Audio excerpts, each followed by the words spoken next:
is that you didn't try to do all this at the same time. Yeah. I mean, you said it kind of like in the shiny object, right? That focus. Okay, before it was with the offers, but you can get the same thing within your business, right? Like, I mean, we've been there that now, okay, we know exactly what we want to sell. This is what we're going to stick with. But now you have so many other pieces inside your business and you're like, yeah, what do I dedicate my focus in, right? And like you've been saying, like, okay, first let me get these metrics closer to the sale, reverse engineer. And those are single steps that people can take one by one, right? Yeah. It's easy too. Because what I say is like, okay, every business is the same. It's traffic, conversions, fulfillment, and retention, or repeat business. So when you bring, like, my spreadsheet literally breaks it down into those 4 things. So when I look at it, I'm like, okay, our traffic's good. Our conversion could use some work. So I'm like, okay, what are the top 3 reasons why I always use common sense. Like, what are the top 3 common sense? Like, for example, when I had the show up rate issue, I was like, what are the top 3 common sense ways that I would fix this? If somebody had a gun to my head right now and they're like, fix your fucking show up rate, I'm pulling the trigger. What would I do? Okay, more texts and emails. Easy, right? Like, write some text, do some emails. Okay, what else would I do? Well, maybe if somebody could call them and confirm. Okay, well, I don't know how to do that.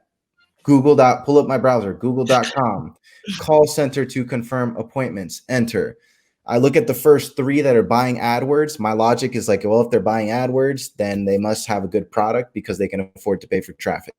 Yeah. So I click literally the first one.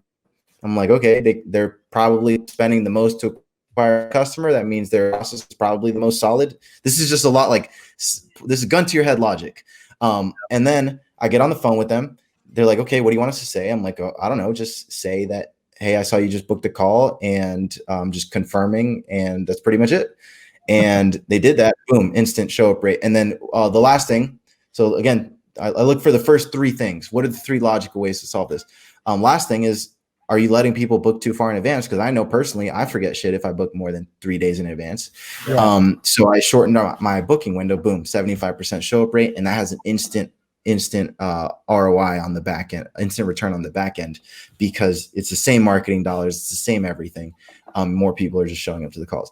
So I take that approach with everything. I'm like, hey, if you're not closing clients, if you're not closing, I tell my clients, if you're not closing at least 1 out of 5 people that you talk to, ask yourself, okay, what were the objections? All right, the objection was trust. Maybe you need some more case studies and results. Okay, how do you do that? Well, have you helped anybody in the past that you can help, that you can get a testimonial from? Is there anybody you can help right now that you can get a testimonial from? Or you can just reach out to people and say, hey, I'll help you get this result in exchange for a testimonial. And now you have more trust. Or maybe they just don't like the offer. Maybe they just don't believe it, or there's some like that they've tried it before or something like that. So identifying those different things and saying, okay, what's the logical common sense way to fix this? And this is like I guess the intermediate strategy, because when, like, for example, I got on a call this morning with Alex Hermosi, and he has this new software. He's an animal. Like, that guy is just he's like skill stacking master. Like, he's every time I was laying in bed last night because I was listening to a podcast that he was on, and I'm talking to my girlfriend and I'm like, babe, I'm so stupid. Like, I don't know shit. Like, this guy's way ahead of me. So I'm talking to him and he's like, same thing. I wanted to touch on this earlier about the focus thing. And if you've ever seen, there's this video with Warren Buffett saying that him and Bill Gates both wrote down one word that attributed to the majority of their success. And they both wrote down focus without knowing each other, wrote that down. And they had just met too, so they didn't even know. I'm talking to Alex Hermosi today, and I'm like, yeah, we're talking about something. And I'm like, yeah, I'm not really good at doing multiple things. I can really only have one project or one product at a time. And he's like, honestly, JR, there's 2 types of people that are only good at one thing and people that lie about it. And I was like, yo, that's so awesome. That the people who I look up to and the people that are crushing it, they're one track focused type of people as well. Like people like Sam Ovens. If you read the book 0 to 1 by Peter Thiel, I did a podcast on that book as well. That's my next question for you. Yeah, they all are like one track focused people until they blow up, and then they focus on the next thing. Yeah. That's amazing. I mean, I can't. Yeah.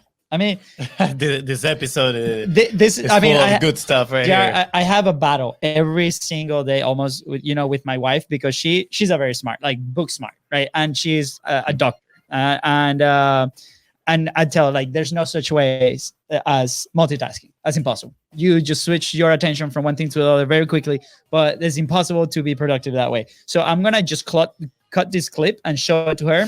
So I appreciate you for giving me a win at home that I haven't done in a while. So thank you. Yeah, I think this is the real reason we did this show. Yeah, he's been whipped for a while now. It's okay. But yeah, no, I mean, I love it, and I love your common sense approach to these things, because I don't know why, like, we all have that, I don't know, something inside of us that is like, let's look for the most complicated solution out there and try to implement that. And like you said, like, you gotta keep it simple. Yeah. It's not gonna be easy, like you said, but let's keep it simple. And by being simple, I mean, look at all the growth that you've been able to experiment. Honestly, like, since we've kept it simple and since we started focusing on our business in the one thing, that's when we start experiencing growth as well. Yeah. That Awesome. yeah.